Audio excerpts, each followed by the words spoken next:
Bonjour à tous, nous poursuivons aujourd'hui avec le 5e Pérec, un nouveau Pérec de Masechet Ktubot.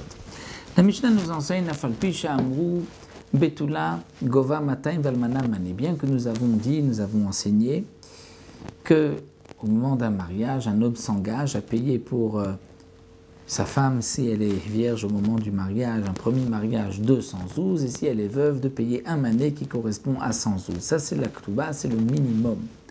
Mais imratza le osif, afilou me amane osif, si un homme veut rajouter même plus jusqu'à 100 manées, il a le droit aussi. Et pourquoi pas? Le Barthénoura nous dit, on aurait pu penser qu'un homme n'a pas le droit de rajouter un tel montant, parce qu'il va faire honte à ceux qui n'ont pas et qui ne pourront pas marquer un même engagement dans la Ktuba. Donc là, le Tana vient nous dire non, il peut rajouter aussi sur le montant de l'Aktuba, comme on a l'habitude aussi aujourd'hui dans l'Aktuba, c'est que on marque Mané Mataim et le mari rajoute aussi une Tosefet Ktuba. Ce rajout est bien sûr en cas de divorce ou en cas de décès où il est obligé de verser ce montant-là à sa femme, ou s'il lui décède, sa femme prendra des biens de son mari, le montant qui a été marqué. La Mishnah poursuit, Nitar Mela ou Nitgarsha ben Minairusin ben Minaniswin Gova et Takol. Dans le cas où un homme a rajouté sur les 200 marqués dans la Torah, au lieu de marquer 200, il a marqué 1000 zouz. Elle est devenue veuve, donc il est mort, ou ils ont divorcé, que ce soit juste après les fiançailles, donc juste après les kiddushin, ou que ce soit après le mariage, elle prendra les 1000 zouz. Le chidouche, c'est que même s'il n'y a pas eu de mariage, ils n'ont pas vécu ensemble, il y a juste eu des kiddushin, elle prendra quand même 1000 zouz parce qu'il s'est engagé à lui donner 1000 zouz. Et Rabbi Lazar ben Azariah n'est pas d'accord. Rabbi Lazar ben Azariah dit Minaniswim gove takol. Minairusin betula gova matem valmana mane. Ce qu'il a rajouté d'après Rabbi Lazar ben Azariah, ce n'est que parce que il va se marier avec elle, il va rentrer sous la choupa avec elle. Mais si il n'y a pas de choupa, on n'a pas abouti au mariage, il y a juste eu les kiddushin. Les kiddushin, c'était la bague, il lui a dit Akat Mikoudé Jedli. Eh bien, dit Rabbi Lazar, un homme ne s'engage pas à donner la Tosefet Ktuba. Donc, si c'est Minanisouim après le mariage, la choupa, là, effectivement, elle prendra tout. Mais si c'est que Minairusin, alors elle ne prendra que 200 si c'était Betula et que 100 si Almana. Chez Lokatavla, elle a menat comme ça, parce que ce qu'il a rajouté, c'était seulement parce que dans son esprit, ce qu'il voulait, c'était se marier avec elle pour y arriver donc au mariage. Mais si il n'y a pas de mariage de vie commune, alors dans ce cas-là, elle ne reçoit pas la Tosefet, le surplus qui est marqué dans la Ktuba.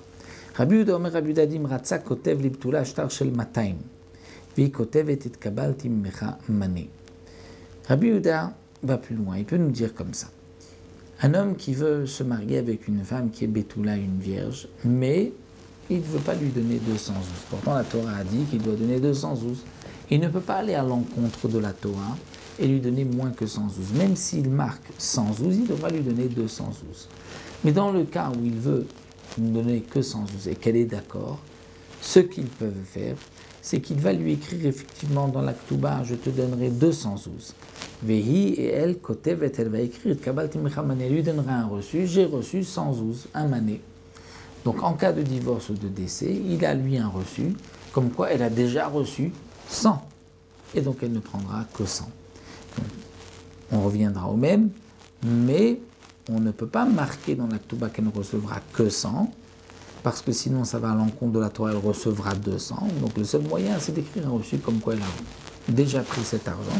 Donc c'est comme si elle renonce à cet argent, et là c'est permis. De même pour la Almana Mané, il écrira un Mané, si lui ne voulait donner que la moitié d'un Mané, la moitié de 100 zouz, lui donnait que 50, donc il écrira je te donnerai un Mané, et elle écrit un reçu, j'ai déjà pris 50 zouz. Rabbi Meir Omer Rabbi Meir dit non. Pour Rabbi Meir, non.